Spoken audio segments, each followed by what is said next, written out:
Foodservice Power Plant Network. Yo! What's up, friends?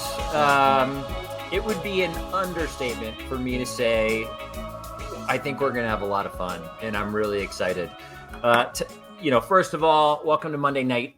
It is unique tonight. I mean, tonight, the first night, or I guess second night, that it's gotten dark earlier. I had to be intentional about walking Molly earlier before it got too dark. And it feels different. I feel like there's going to be a lot of work in the next month in the group around staying positive amidst the darkness that comes so early and like finding ways to smile. So let's all think of that together. Next, one of the ways you can always, here's a little tool for anytime you're feeling down, anxious, whatever, laughter. Laughter is one of those tools that we can use, which releases some of those happy chemicals in our brain, which makes us smile, which helps us have a better perspective. When I first started doing videos, before there was even a Foodservice Power Plant Network, right after COVID, the first one was on laughter. And my last 15 minutes, as Paul Bartelt from Vollrath and I have been talking, all I can do is laugh and smile. And so I think we're going to have a fun time tonight. Listen, there isn't a person in our industry who doesn't know Vollrath. Vollrath has been around like 150 million years. I think it predated George Washington. Nah, probably not close, or probably not there, but we're getting there. It's been around forever. It stood the test of time. It's a manufacturer here in the States that everyone knows, everyone respects and relies on because it represents quality. It represents, the States, so many good things about who we are. And Paul Bartelt is its CEO with a really fun story. He came to be the CEO through I won't say a side door, but maybe not the most traditional way. With some fun degrees and backgrounds, etc. And he's going to spend an hour with us tonight. Now, a couple of things. First, grab a notepad and pen. Inevitably, I bet there will be also jokes you hear tonight that you're going to want to write down and tell your neighbor. But number two, there's going to be things in Paul's story that you're going to want to hear that are going to be relevant to your story and your growth. There will be moments that he just shares something off the cuff that will mean something and impact you in a way. And I want you to make sure you get it down and write notes so you can start putting it into practice or thinking about it or whatever that is, or put a quote up on your wall. The other thing is you can always ask questions or you can comment. So boom, I'm just putting the fake duck. But if you go in and you can type in comments, questions, if you go to StreamYard/Facebook, you can actually type in your name and we'll be able to see you. I will also be looking on my phone so that I can do my best to see you as well. Let's see if I can get there right now. Boom, here we are. David Maxwell's in the house. Yo, David. We've got a lot of friends. This is great. So get ready for a fun night. Paul Bartelt, yo, brother. Hey, how you doing after an intro like that? I'm feeling the pressure, man. You should. You should be squirming right now because this is a high pressure scenario and I'm a really uncomfortable interviewer. Oh, well, awesome. And right now, my marketing people are probably the most uncomfortable because they're probably thinking to themselves, how is he going to destroy our brand tonight? So there we go. Everybody's uncomfortable. You know what? Let's give it a shot. Let's see what we can do. And you know what? Here's the challenge. To the marketing people, you're going to have to find a way to spin this into something really positive for you guys. And that'll be a fun challenge. Kudos to the person who can. Paul, listen, thanks for joining us. I really appreciate it. My pleasure. When we were prepping, like when we were talking ahead of time, you got a call and from your wife asking you if you could really quickly go and put forks on the skid steer. And when I heard you say that, I'm thinking, is skid steer another term for dining room table? Or so tell me about your world that would involve you putting forks on the skid steer.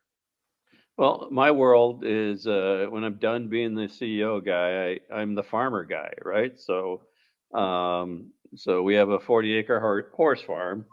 So in this case, my wife was out hauling a couple horses back, and she got a call from a friend of ours who's dropping off some wood, and so she's got to pull some pallets off the back of a truck. And we don't have a fork truck, but we have fork truck tines we attach to our tractor bucket or skid steer bucket. So that's just another day in the life of a farming CEO. Wow. So you've got a 40-acre farm. By the way, Rich Malik, he's in the house. Yo, Rich. He says Vollrath Factory Authorized Service Center. Malachi Cares, New Jersey in the building. Yo, Rich. Boom. There we go. Heck yeah. What are you doing on your 40-acre farm? Raising horses, growing hay. Cool. Shoveling poop. That's a thing. That's a real thing. That's a thing. End of my day, it's the farthest thing away from sitting on a computer, right? So Yeah. I get to go outside and work with my hands and be out in nature. So that's my piece.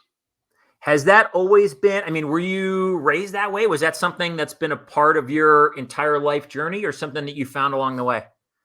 No, it's a demonstration of my awesome negotiation skills. Because when my daughter was 3, some friends of ours got her into riding horses, and I was a tough ass dad, and I'm like, here, give me the limits. This is what it's going to be. This is what it's not going to be. We'll lease. We'll do this. We won't do this, and you know whatever the heck it is. 15 years later, I have a horse farm. So I'm a tremendous negotiator. Held the line, and the line kept on moving and moving and moving and moving. But I wouldn't trade it for anything in the world. And, all through school, my kids, did chores and learned how to do hard work. And, my wife and I spent a lot of super good quality time together outside. So, and during the pandemic, let me tell you, having 40 acres to wander around was a gift. Oh, I bet. I bet. It sounds, I mean, being outside, working with your hands, getting sweaty, getting away from technology feels to, I mean, that's never been a part of my reality, but it seems so life giving to go out and create something, to watch something, you plant and you watch it come to fruition. You teach hard work. It seems like a real gift. It is. I just harvested all my potato crop yesterday. So there you go. Awesome, man. I love it. Suzanne Suplee is in the house. Hi, Suzanne. Hey, Suzanne, long time no see. How fun is that? Suzanne wants to know, can you negotiate one of those $8,000 colored toilets to put in it? With or without the bidet option, Suzanne? That's the critical choice. That, oh man, there's so many places we could go. That sounds outstanding. Something on my bucket list. We'll put it that way. Something What, on my bucket. using a bidet, Jason, or what? Well, I've heard I they're mean, pretty wow. awesome, Paul. I mean, I don't know. Have you ever used one? I used to work at a company that made them, so I'll plead the fifth. There you go. Enough said. I got you. But what do you prefer? Wow. There are many different ways you can become squeaky clean. There we go. Love it. Oh, this is great. Okay, Paul. You're the CEO of Vollrath. One of the oldest, most respected companies in our industry. Can you tell us? I mean, you've had a kind of roundabout way to become the CEO. Not as traditional. You have a degree in metallurgic engineering. Yes. Let's say it all together. Metallurgical engineering. Metallurgical. Got it. Okay. There you go.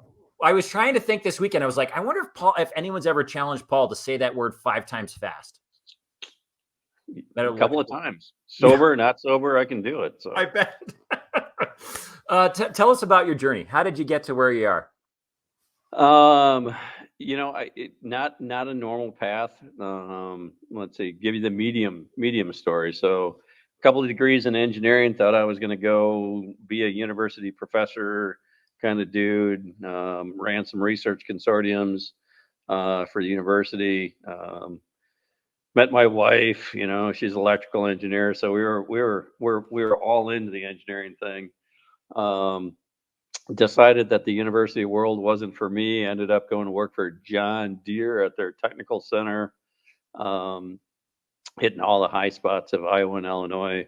But eventually started moving through different assignments, and the kind of the what always turns me on and gets me going is solving problems, right? So I just kept on solving one set of problems after another, and like electrical problems or mechanical problems or material problems are relatively easy, but the most challenging systems and problems to solve are those that involve people, right? People are really squirrely, right? And so optimizing groups of people and getting them to all accomplish a common goal is like the most freaking interesting, fascinating challenge that there is, right?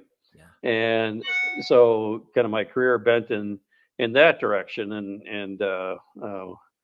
but at Deere and then at Kohler, where I subsequently moved, there's about a 10-year phase of my life where I called myself the pony stall boy. And it was, here's a pile of poop, go clean it up.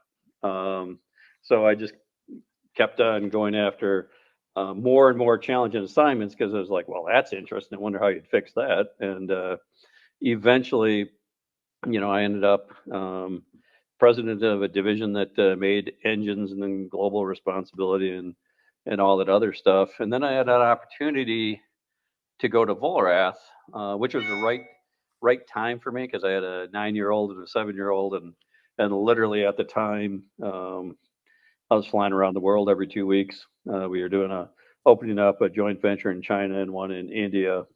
And short story, but my daughter, who's perhaps as outspoken as me, I was apologizing to her and my son and about not being somewhere, and she looked me in the eyes and said, "Dad, we don't expect you to be there, but we love you anyway." So Wow. you want to talk about a little knife to the heart. So I decided I got to do something different, and then I had a chance to come to Vollrath and had a great alignment with a family that owns the company about this wacky idea that you could try to build a successful company that doesn't screw people Hmm. and that equitably benefits our employees and shareholders and our customers and the communities we live and work in. So that was like, okay, that's something really cool Yeah. to see if you can go do that. So that's what I've been doing. Wow. Um, is it that foreign to build a successful company from your history or what you see around that really wants to do right by people? I think unfortunately, I think it's probably less common than more common. Hmm. Publicly held companies drive to quarterly expectations at Wall Street, and this is world according to Paul, right? Yep. Yep. Private equity companies, they're looking to pump and dump in 4 to 7 years. So no offense to anybody on this broadcast, so it's a tough environment to make decisions about how to run a company and how to be as a company that benefit everybody, right? Not necessarily equally, but in the long run benefit those four key stakeholder groups. So doable, but you have to want to do it, right? So I think all the time about something you can be passionate about and how that drives you, like the passion of doing, like making a difference, leaving a mark, having a positive impact in the world, how that drives us. Wanting to run a successful company is one thing, and that's cool and that's big. But add on that other component that does right by people, that treats people right. That's big. That's a big sense of meaning in making a difference that I have to think wakes you up every morning with a little bit of a fire inside, a lot of energy. yeah, I mean, quite frankly, that probably turns me on more than running a successful company. And I mean, I think it's a hell of a way to get there, right? And run a Yeah. successful company. But at the end of the day, I think I said in our talk before we started, nobody will ever accuse me of being a normal CEO, right? And at the at the end of the day, we all die, right? Or we all retire, and 3 months after we retire, nobody remembers who the hell we are, right? So business leadership is really a fleeting thing, right? But if you think about the ability to impact people's lives, and then have them impact their kids' lives or other people's lives, kind of from a universe perspective, that's pretty cool, right? That's real impact. Heck yeah. I love the big vision. I have to think that when you lay out that vision as the leader of Volrath, that if it impacts you and it impacts me, well, that's 100% impact on the two folks on this call and everyone else watching. I mean, I think that's just a universal thing that people can get behind and excite. So to put that out there has to make the energy at Volrath and amongst all your employees so powerful to do good. Here, let me ask you a question. As a leader, we're still in uniquely challenging times. The last 2 years have all been, I guess there's always elements of challenge if you look for it, Is but there something going on? yeah, yeah, allegedly.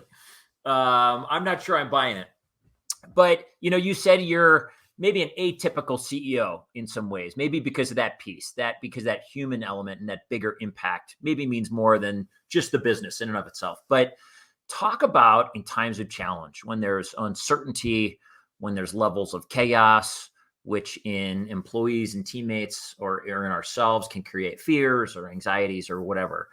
Tell me from your perspective, what's been the most impactful leadership quality that you've tried to demonstrate, or any leader that you think should demonstrate in times of real challenge?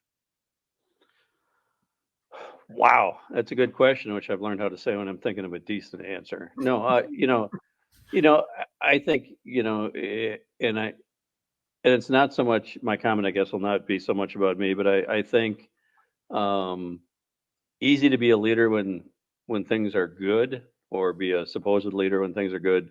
Tough to be when a leader when things are challenging, right?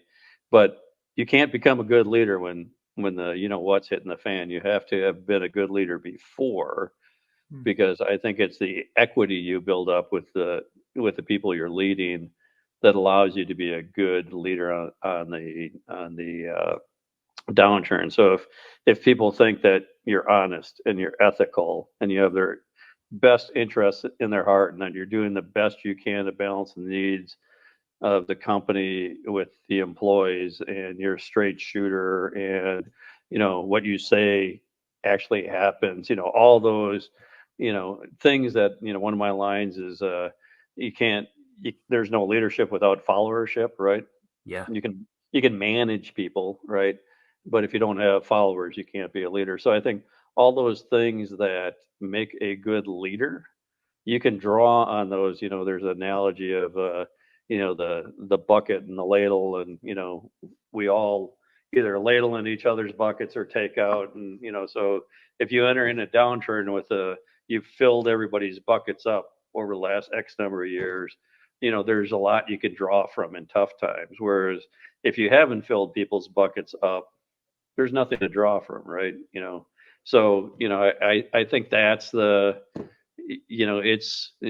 tough times is when your leadership abilities and your quality as a leader really show through, right? Hmm. Because if you haven't been walking the walk and really focusing on being a good leader and really believing your job is to lead people, when times are tough, it's all going to fall apart.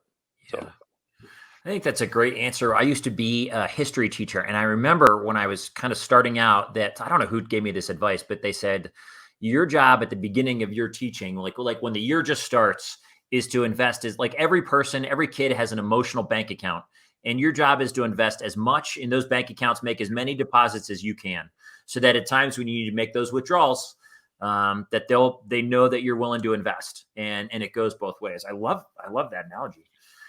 Um, you as a person, as a man, you're a leader. What are some disciplines you have in your life that keep you feeling mentally healthy, that help you, whatever that is in your world, to keep you going?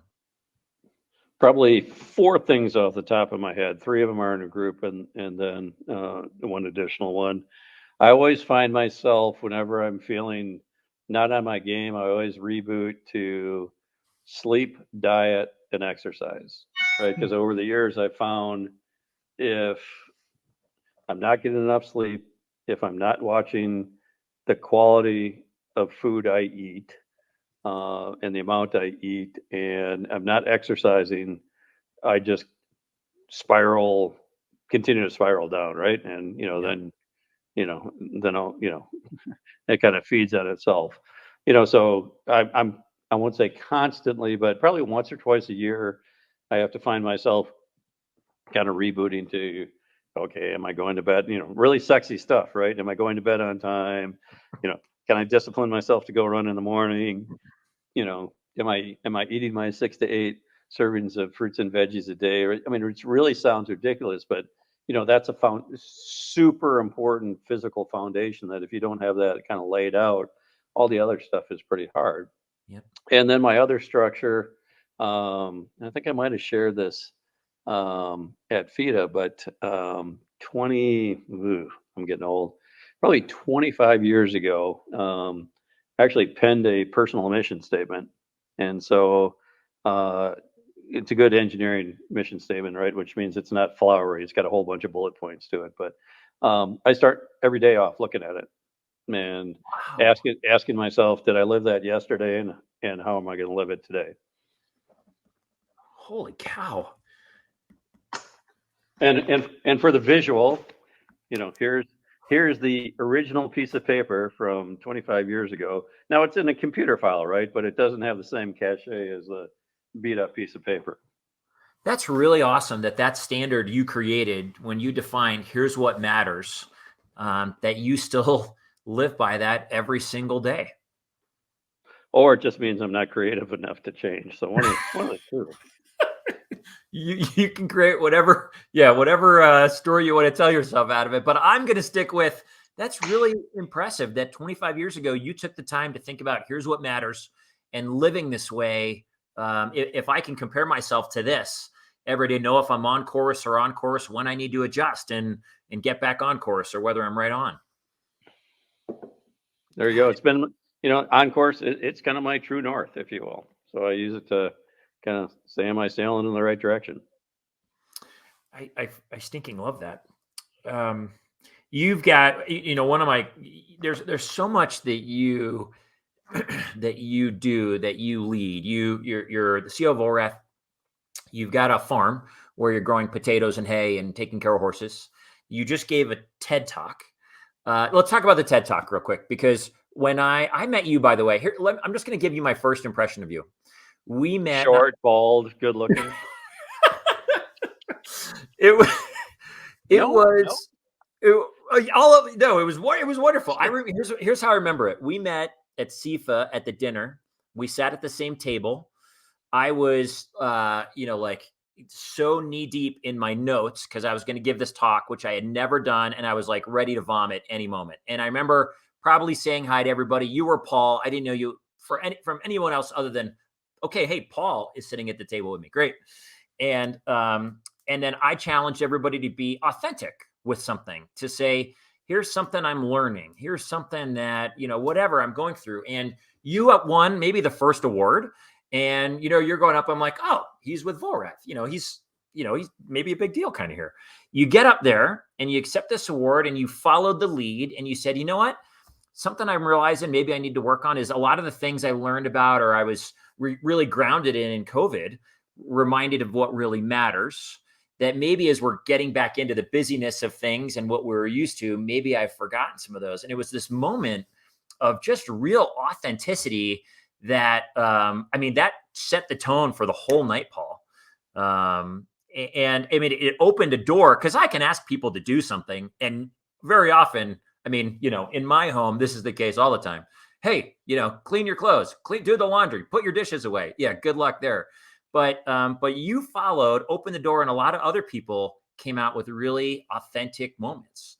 Do you remember that? Now that you say that, yes, but no, until we just talked about it. So I don't keep track of half the shit that comes out of my mouth, Jason. Come on. Well, here's what I want to know. Most people wouldn't do that. Most wouldn't be that vulnerable and share that thing of, hey, here's where maybe I'm regressing a little bit, or I need to be reminded of certain things. Has that authentic piece of you always been there? Was there a moment that you're like, you know what? I don't need to BS people in life. I just need to be me and be the real deal. Let's see. There's somewhere. Well, if you look at my mission statement, there's a bullet point. I will cherish my personality, including my sense of humor and care towards others. So That's awesome, Paul. No, I was lucky enough many years ago to get pretty comfortable with who I am, and not to say it's a completed project, but to really get clear on who I am and what I wanted to be, and really to get okay with the fact that that was more important than other external measures of success, maybe. Wow. Deep. Oh man, it got deep all of a sudden. Oh, it totally got deep. I feel like I need some forks and a skid steer to pull this off and know what to do with it. Getting clear on who you just wanted to be, not all the external definitions of success, but who you were, liking yourself, being comfortable in your own skin. Why was that so important to you? I probably at the time I was at when I went through that, I was at John Deere, and they put a whole bunch of training in a couple of us in terms of teaching us how to be life coaches and understanding how people tick. And about the same time we were going to have our first kid, and at the same time I was really kind of caught up in the corporate rat race, and kind of externally driven definitions of success. And not that I'm a hippy dippy, right? I like success. I like nice vacations and everything like that. But it was just a point in time in my life where I felt like I had a fork in the road, right? and Yep. and I could choose to go left or right, and left was going to become a corporate drone, and wake up 20 or 30 years later and go, what the hell? So I chose not to take that path. Paul, I love it. I think it's beautiful. This is Tom Lyons. Yo, brother. What's up, Tom? Tom is with, excuse me, I think VP of College Universities with Cisco. Yo, Tom. Alyssa is in the house. Alyssa from Excel. Yo, Alyssa. Hey, friend. Wow. Gail Swain is here. Matthew Arthur's here. Mitch Cohen, Nathan Sugar. Bolt is in the house. So awesome. This is our buddy, Joe Carcione with Nemco. What does Joe have to say? Listen what a great company to someone. Wait, listen what a great company to somewhat compete with here at Nemco. Vollrath is an awesome competitor and great company we respect and follow. Some great companies up there, a few hours north of us, Hoosiers and the Buckeyes. As long as we don't start talking smack about football or basketball, we'll be A-okay. We're going to make it. Jill Van Mensel's in the house. I love it. Tom Lyons with Cisco with a question. How do you decide what to focus on every day with so many distractions? I'm guessing part of it might go back to that mission statement to some degree. Yeah. But from a business perspective, um, there's one of the challenges I think we all face, right, is the critical few versus the vital many, and busyness, and we're all bombarded by emails and texts and everything else like that. And there's this great book. I forget who the heck wrote it, but it's easy read, so salespeople should be able to get their way through it. That's like a joke, guys. But No. I think the title is like "Eat the Frog First" or something Oh, yeah. Eat like the that. frog. And I read that, and that really resonated with me about, what, pick the high leverage things, spend some time to think every day, plan your day, and then pick the two or three high leverage things that are going to make the most difference, and then drive those through, and then get to the rest of the stuff. And I think that's the only way to get through it, right? Because none of us can ever get everything done in a day.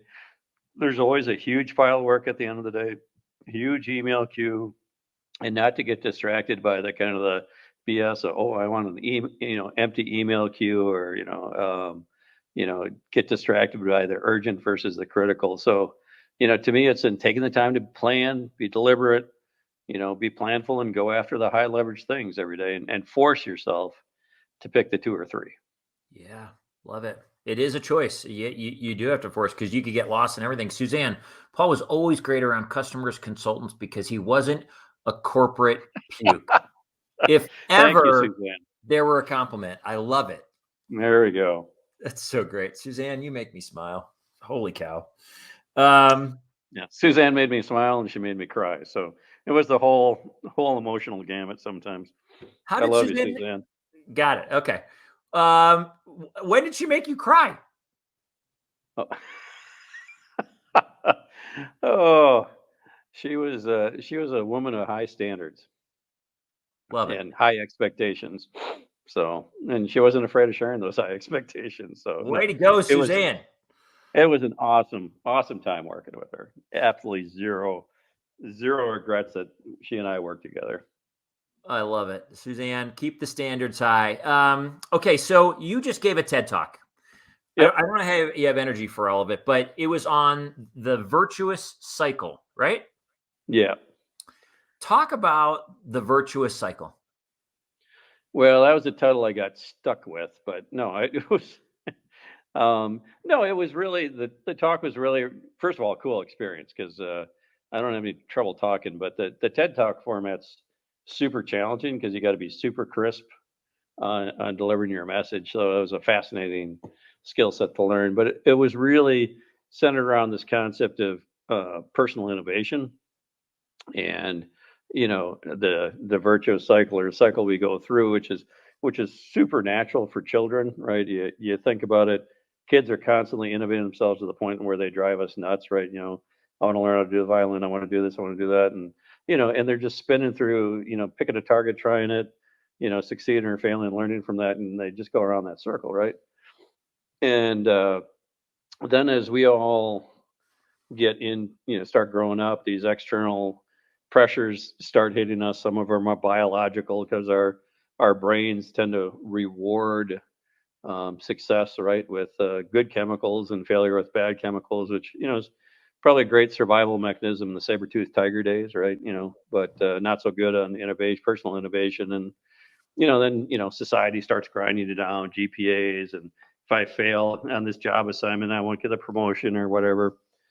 And for a lot of people, you get to 25 or 30 or 35, and and our personal innovation either slows down or stops. And I can't think of anything more tragic, right, than you're 30 or 35 and that's it. You are who you are. Like, oh my God, you're 30, 40 years of that. And so the talk was walking people through that and then giving them some hints and objectives and tool sets to kind of reboot that and get it going. And you're a great example of that, Jason, where, just think about how much richer your life is because you did the personal innovation around the FSPN, right? Think about it. I mean, think about how cool your life is, the experiences, the networks, the learning, the social affirmation. Just think of that, right? Right. Now imagine you do one of those personal innovations every year. Think how different your life would be 5 years from now, right? And then you reflect back and maybe you weren't innovating yourself. And a lot of times we BS ourselves with you know professional development and stuff like that, but that's not really personal innovation, right? So that was kind of the text of it was really to try to walk people through that, force them to take a step back and say, am I happy with my level of personal innovation? And if not, to kind of go out and do something about it. I think this is so huge to me. By the way, this is Jill. I learned that Paul still focuses on innovating himself. That is the fuel that makes him a great leader. I stinking love it. Jennifer Rolander's in the house. Jennifer. Jennifer. I love it. Jill, I love it. Thank you. This thing that you're talking about to me is one of the greatest gifts in life. And when it, like, to your point, when people, let's say they turn 35 and they think I'm done, nothing can happen after 30, after 40. Like, I'm not still creating. It's almost like they lose curiosity. To me, I think it's that curiosity for, like, I wonder if I go down this rabbit hole, how much life it might bring, or how much joy, or how much whatever those things are. And I think it was Rob Connolly when I said curiosity is the fountain of youth, and this desire to learn and grow. And I think it is one of the most key components to me waking up in the morning. And I think about this with you because you also volunteer, you do all these things. And I'm like, how does that fire stay lit? I think it's this that keeps that fire lit in you. Yeah, I a lot of caffeine and a lot of motivation. One of the two. It's and you're right. I mean, for me, the power plant network, which came out of nowhere, was born in a time of hardship and levels of fear and finding a way to serve that was unique. And I was scared crapless that I would get laughed out of the industry the way I was doing it. But No, there's still time. there, yeah. It's Paul. Oh yeah, we still got plenty of time. I love it. It's you're right. It opens doors that I never imagined. Not just opens doors, but it's been a source of incredible joy to participate with the industry in a different way that I never would have experienced.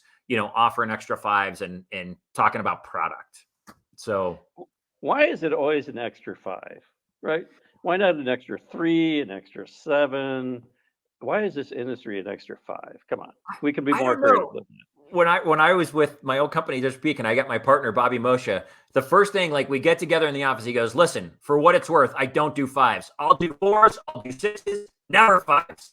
And it's great. I love it. Oh, five and freight. Tom says, "Who's this?" This is awesome. I love it. Five and freight. Um, okay, so yeah, I love that curiosity that was in you, and always innovating, that personal innovation.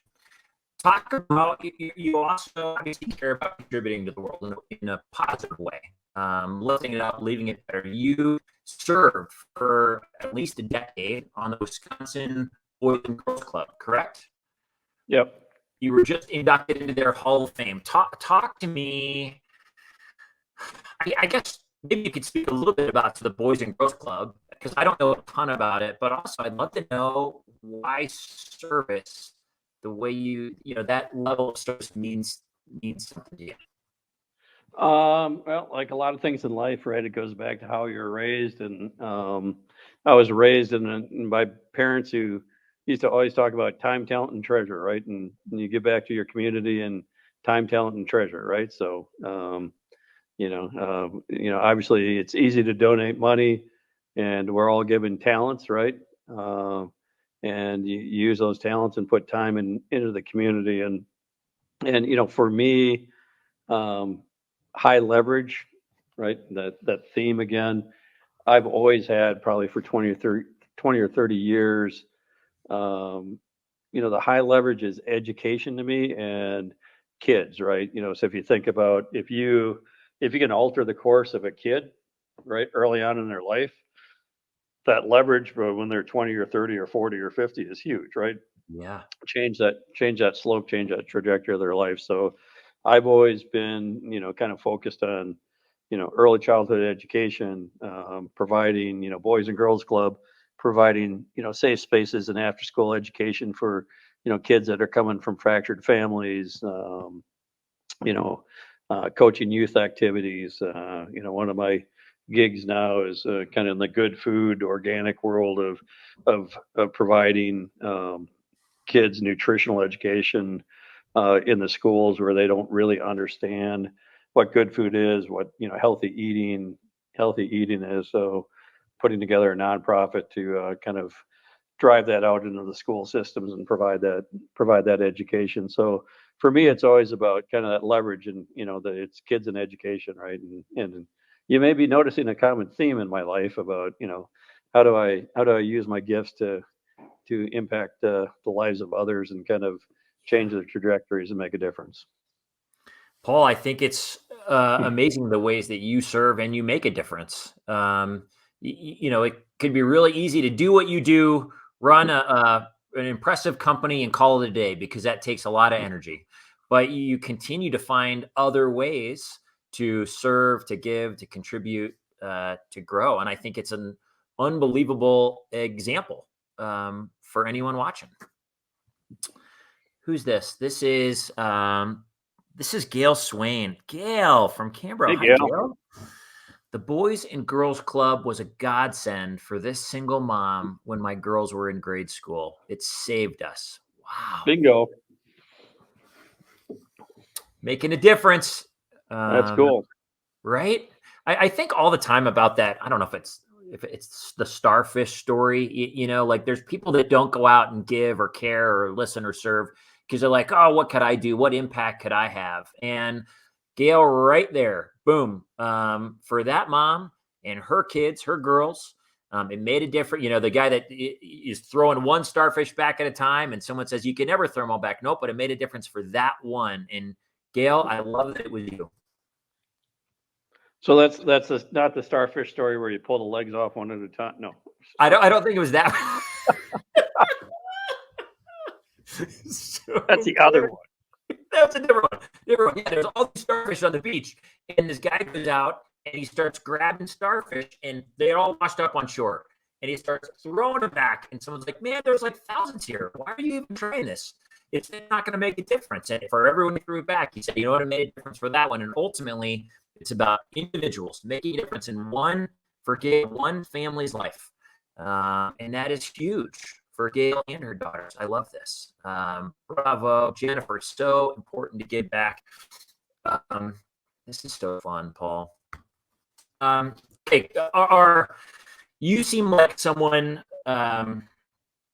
who you seem like you carry a fair level of confidence of your belief in your ability to figure it out. But confidence is often built simply through having to work through things in the past, right? We had to figure things out. We had to survive some challenges. Was there a challenge in your life that you overcame, that you worked through, that sort of taught you, you know what, holy cow, I can carry this. I've got what it takes.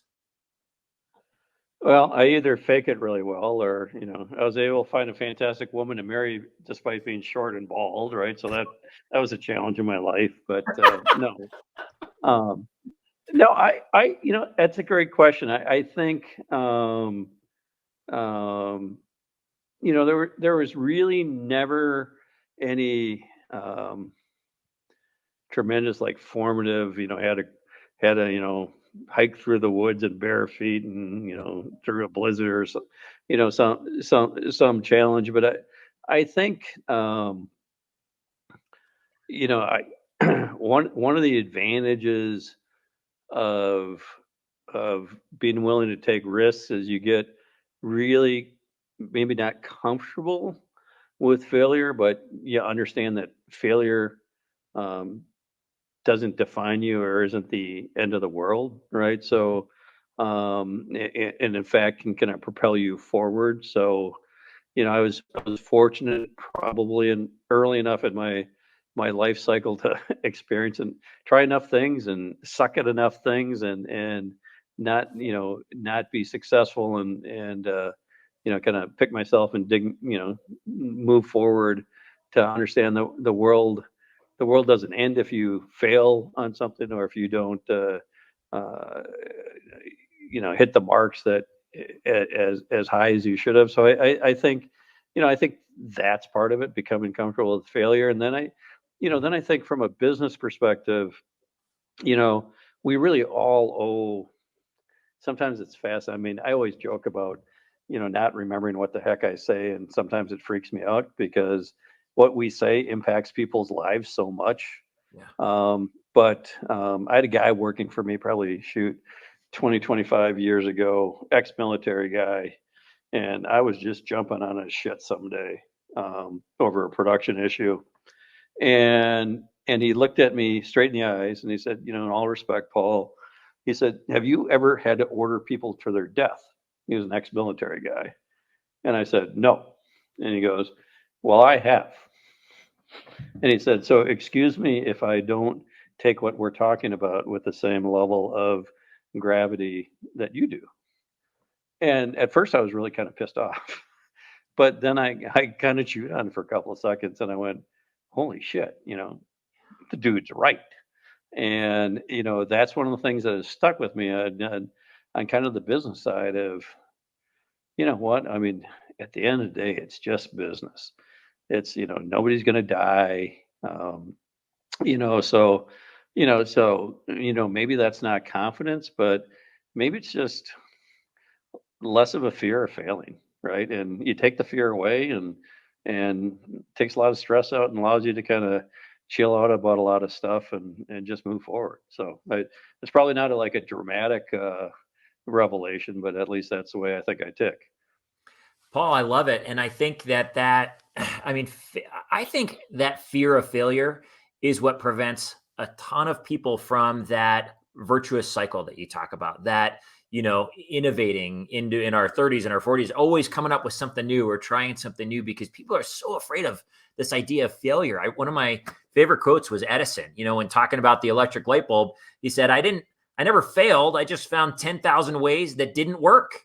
I learned that doesn't work and that doesn't work. But if he had carried the failure word and the shame that can come with that, and I'm less Oh than, or yeah. I'm a dummy or whatever, then he probably wouldn't have pressed on. And so if you can look at failure simply as, well, guess what? That one didn't work, but I tried something. Um, I think that's a gift. This is our friend. Is this Gail again? Gail, I love it, Gail. My older daughter developed a love of gymnastics at the Boys and Girls Club. And now, as a mom in her own right, she took up silks and trapeze as her outlet from raising her two girls. The gift just kept giving. She Oh, loves cool. hanging upside down from the even bars. So that's her outlet.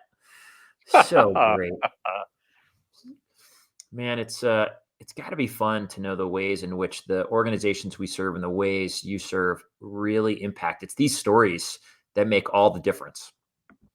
Gail, I love it. I love that she's holding on the things she learned as a kid and things that I'm giving a message later this week, and one of the first points is, what do you love? What brings you joy? Because so often in our lives, particularly I think in times of chaos and challenge and everything, one of the first things to go is just the simple things we love, the things that bring us joy.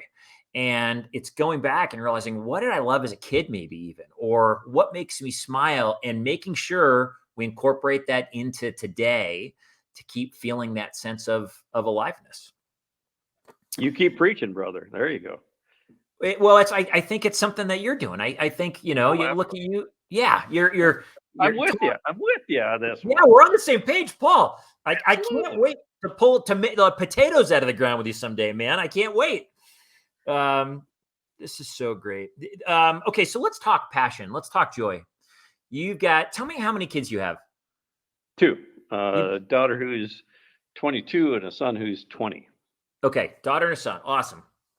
Um, so they're moving on. Are they out of the house now?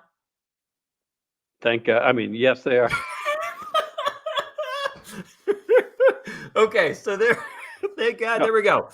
in all honesty, one of the gifts of COVID, like a lot of COVID sucked, right? Yeah, But we did have them back in our lives, and for those of us who have had kids through that stage of life, right? They're 18, they disappear, they go away to college, they don't really come back. So we were blessed with, probably another year and a half of our kids being in our lives, but that was enough. They could then move on, right? there we go. Yeah, Coming down in the morning and having the kitchen still in the same shape as it was when I went to bed, that's pretty cool now. So I bet. Yeah, someday I'm far away off from that, but someday. So as they're getting ready to go to college, to school, or whatever they were doing next, they were getting ready to leave the house, maybe enter the workforce. And I think about this a lot for a lot of our younger friends in the industry coming in. There's oftentimes this belief, which I don't think is always true, but do I go pursue a passion that I love? Or do I go away? Do I go a direction in my career that makes sense? It's functional. There's an obvious path. As you are guiding your kids, as they're getting ready to leave the home and go do whatever, study, work, was there any advice you gave them in terms of that balance, or what to pursue? let's see. Don't come back. No, no, no. I think again, you know, I'm thinking anybody who gives parenting advice is a loser, right? In terms of because parenting's a tough world. But I think my first thing is I think kids are super perceptive, right? Um, so you can give them some going away advice, but what really matters is the behavior you modeled for the 18 years they were home, right? So you can say anything, but they're going to look at what you actually did, and for better or worse, that's what they're going to model their lives after. But I think there's a if there's a if there's if there's a theme, I guess, in our world, it's to you know be true to yourself, be honest, be ethical, work hard, and try to understand what your passion is. But um, that may take a while to get there, right? And one thing I talk to my kids a lot of, if you're happy with your life, you wouldn't want to do anything over or differently But what is key is that when you reach all those decision points, that you have some framework to decide, are you going to take the left fork in the road or the right fork of the road? Because if we all look back and, assuming, Jason, assuming you're fairly happy where you are, looking backwards, you can see where 7 or 10 or 15 decisions got you to where you are now, right? There's no way in heck you could have ever planned that path, or most of us can't plan that path. But you did make, more often than not, the decisions that were right for you and what you think is important. So that's what we always try to stress, which is you're going to make decisions. So understand who you are and what's right for you. And when you reach the decision points, make the decisions based on that. Yeah, I love it. I love that framework. It's impossible to know where you'll be 10 years from now because you don't know the events that'll pop up in your life. And you know the mission statement that we're all creating, whether we've written it down or not, whether we know it or not, that will help guide us as those different events pop up and the changes we need to make along the way.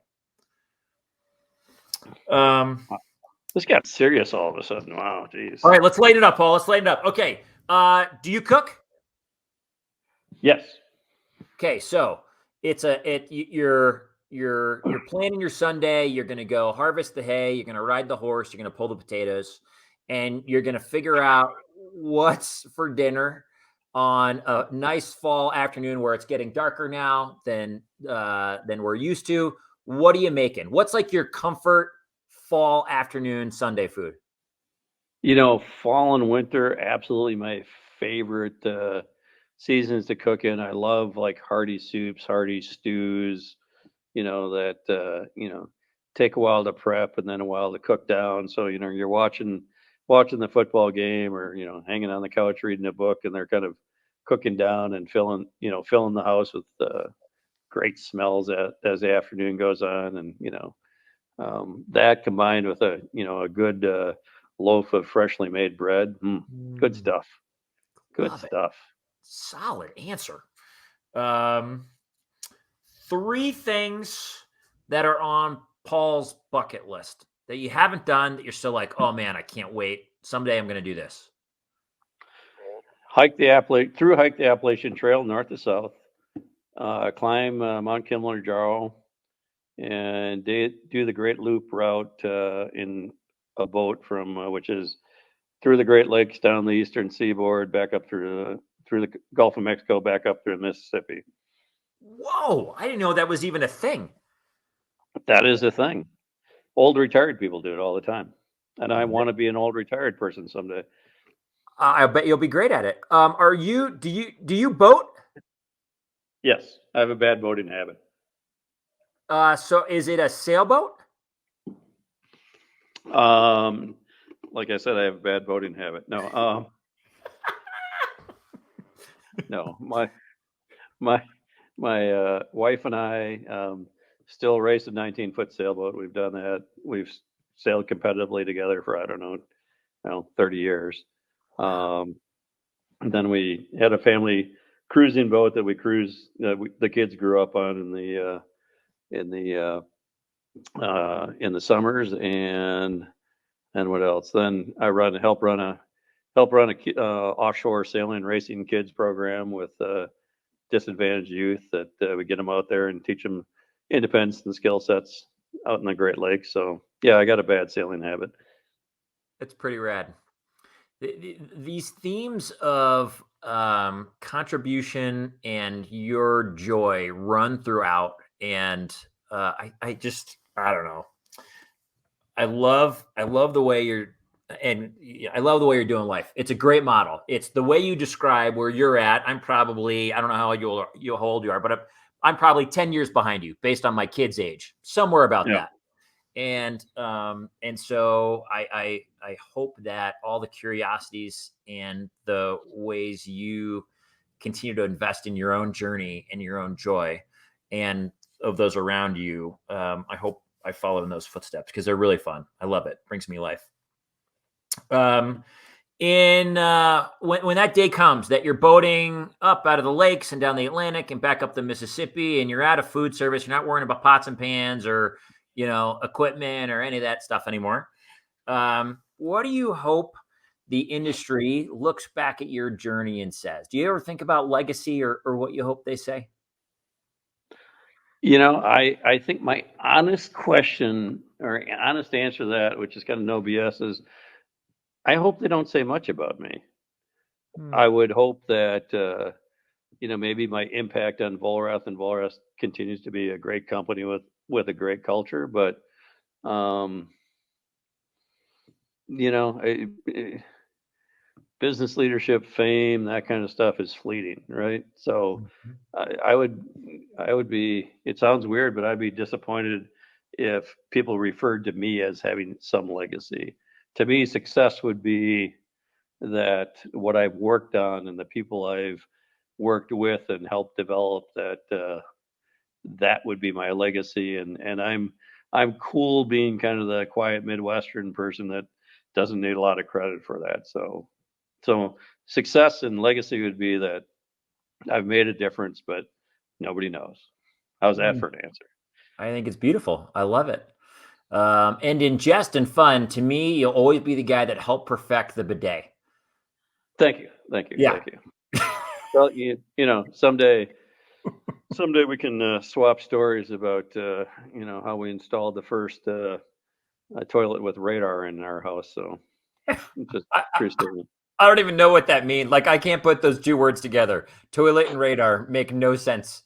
In Well, yeah, you had to have a sensor in it that would detect a human butt, and a radar a radar unit was the only form at that time that was successful, and the product never launched because we could not get the toilet certified to the FAA requirements. So okay, because it would that interfere with the aircraft. So got there it. you go. Didn't think Yeah, that story was coming up. you don't want someone going number two interfering with aircraft. That's for sure.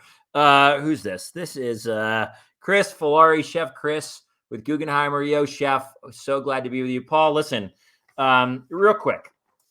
I just there were different friends who reached out. People were really excited. I talked to one gentleman when I was telling him, you know him, and he works in Denver. And he goes, "Hey, you're having Paul on," and I said, "Yeah," and he goes, that like, you don't need accolades. I get it, but he goes, he is one of the most unique people who mixes unbelievable intelligence and smarts with empathy and cares. He goes, and that makes him one of the top people in this industry that I would ever follow or go somewhere for because of how you mix those two, which I think is beautiful. A few other friends connect with me just on kind of what you've meant and Volrath kind of means to the industry. Kara Schlarb with Pride. I can tell a lot about an organization by its leadership. Well, I've had limited interaction with Paul. I'm a firm believer that the company culture is driven from the top down, and it's clear that he has set the tone for the company and everyone who represents it.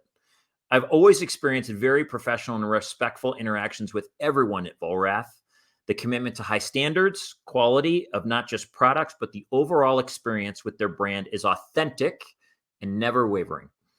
It is clear he values and invests in the future of our industry, whether it's internship programs at Vollrath or taking time to share his experiences with the young industry panel at FIDA. I have tremendous respect for Paul and the impact that he's made on the industry. One of our mutual friends, David Ellingson.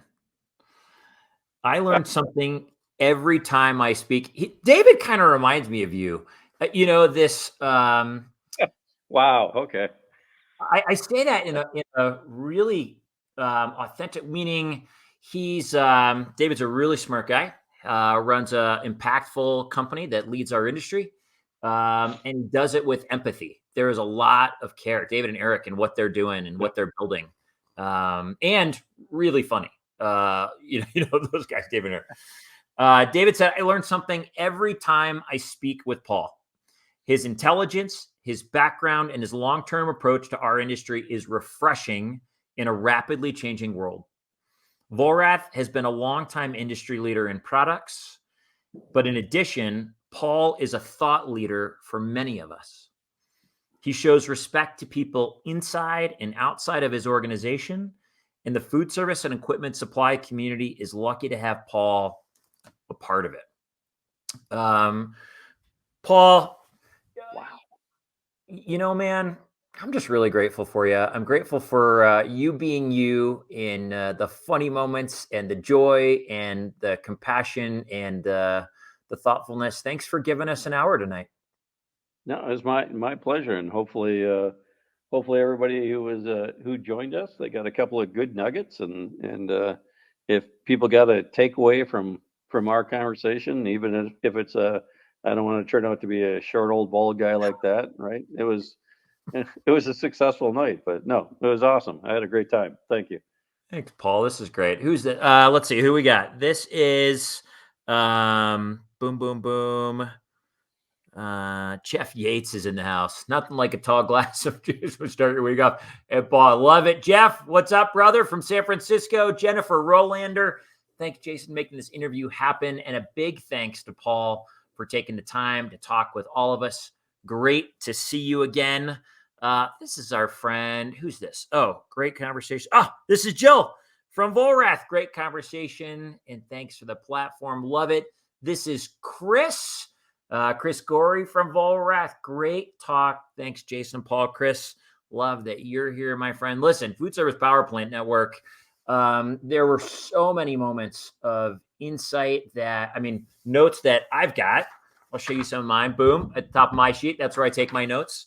Things that Paul mentioned that impacted me, that affected me in a way that, if we think we can't change once we're past 35 or 40, I'm 43. And I will tell you, tonight's conversation is going to direct my course a little bit differently, whether it's being a little bit more thoughtful or having my own personal mission statement that guides me. That's my left and my right or my North Star, whether that's making sure I continue to cultivate curiosity and that their desire to learn and grow and innovate in my own life, whether it's who I want to be, whether it's innovating in the ways to contribute to society or the industry or my own family, whatever those things are, whether it's making sure I have things that bring me joy and I continue to do them, like boating or hay or, all the things in Paul's life that I oftentimes get so busy being at Cowmill or being in the industry or regional or being a dad, it can be easy to lose focus on those things. So many things matter. So I hope you've got something in your own journey to run with and grow with. And the other thing I think I would say is that the importance of remaining authentic, that it's okay to share moments where I'm learning something that I need to grow or insights that I've got or being me along the way. Paul talked about a moment in time where he decided that I'm paraphrasing, but he wanted to be comfortable in his own skin, that he wanted to like himself and know himself and really be proud of who he was, as opposed to some of these other things that many people search for, which remains something in my life. Being comfortable in my skin, just liking me matters. And hopefully it does to you. So keep going in your journey, keep grinding, keep having fun, keep bringing the joy, keep serving in our community, in the industry, in this network, keep lifting one another up. That's why this has been such a special place.